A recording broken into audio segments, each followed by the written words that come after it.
Document 2. Shooting Fears Blur Facts. School is Safe by Greg Toppo.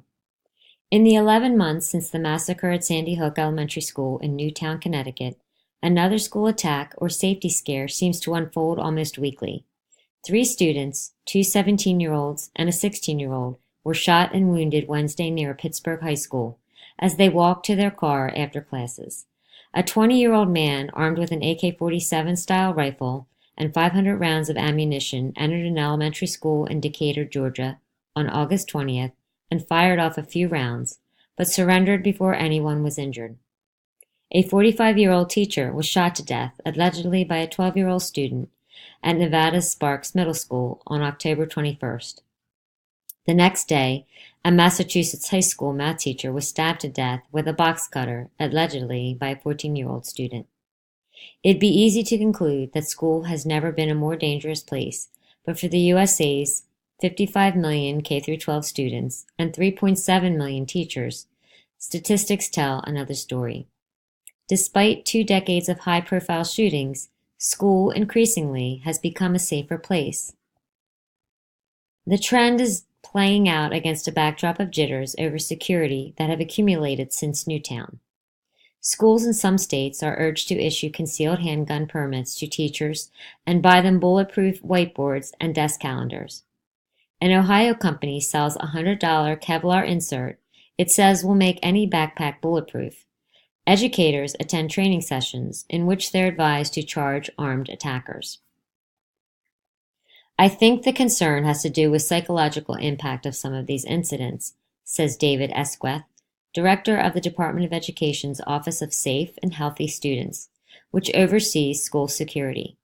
The shootings are so upsetting and traumatic, it reinforces the perception that schools are experiencing a spike in violence and victimization, when in fact, they're not. By nearly every measure, safety has improved and violence has dropped for students and teachers, according to recent findings issued jointly by the Justice Department and Education Department. Since 1992, the rate of victimization, which includes violent crimes such as assault and rape, as well as nonviolent crimes such as robbery, purse snatching, and pickpocketing, has plummeted from 181.5 incidents per 1,000 students to 49.2 per 1,000 in 2011, the latest complete year for which statistics are available. Overall, the number of reported non-fatal victimizations has dropped by 71% from 4.3 million in 1992 to 1.2 million in 2011. During the 2009-2010 school year, researchers found 1,396 homicides with victims ages 5 to 18. Of those, only 19 took place at school. During the 2010 calendar year, only 3 of the reported 1,456 youth suicides took place at school. Though rare, homicides, suicides, and deaths involving intervention by police at school or on the way to or from school dropped 46% from 57 in the 1992-1993 school year to 31 in the 2010-2011 school year. Over 19 years, researchers counted 863 deaths, or about 45 per year. Federal data don't yet include 2011-2012 or 2012-2013, when 27 died in the Sandy Hook shooting, including gunman Adam Lanza. Things are better, but they're not fine, Esquith says. The level of violence and victimization that we're seeing is unacceptable.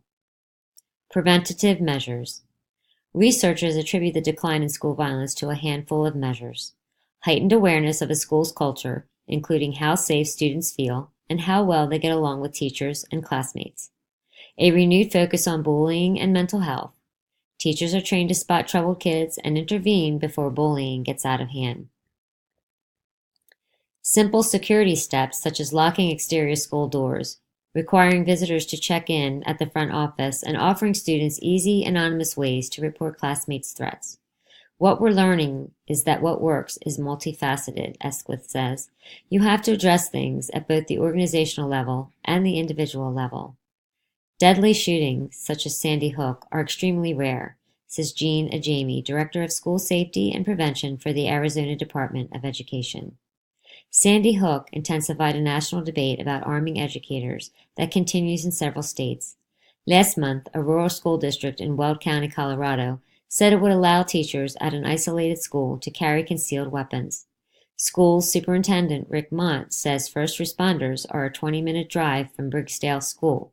20 minutes is a long time, he told KUSA-TV in Denver.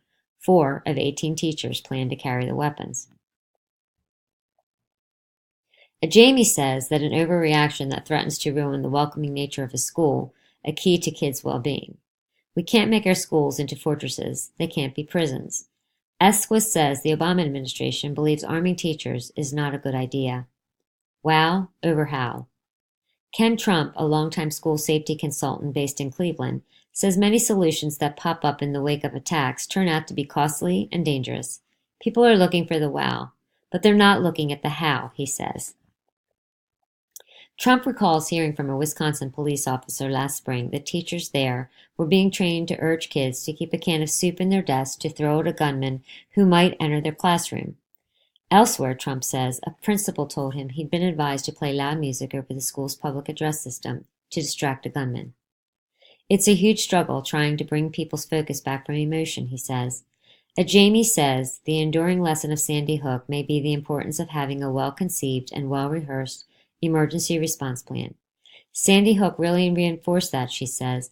By all accounts, the staff really responded well, and they really saved lives. Though 20 children and 6 school staffers died in the attacks, she says, over 500 lives were saved. If there had been chaos and they didn't have the capability of locking down their classrooms, more lives would have been lost.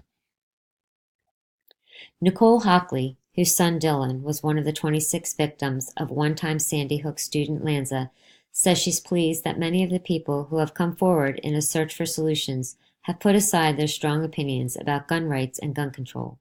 If you start off from a position that you have to be on one side or the other, then you're not open to that common ground, Hockley says. But if you open up and say, it doesn't matter what that position is, if I'm putting my child first, their safety first, whether it's at their school or in their community, then you can find that common ground. Though much attention since last December has focused on ways to keep intruders out of schools, the ultimate legacy of Sandy Hook could be this. Its parents are pushing to expand mental health and wellness services for troubled or isolated kids who show up for class every day. Hockley says, we're much more focused on let's reach out to the kids who are inside the school and prevent the violence from ever happening in the first place.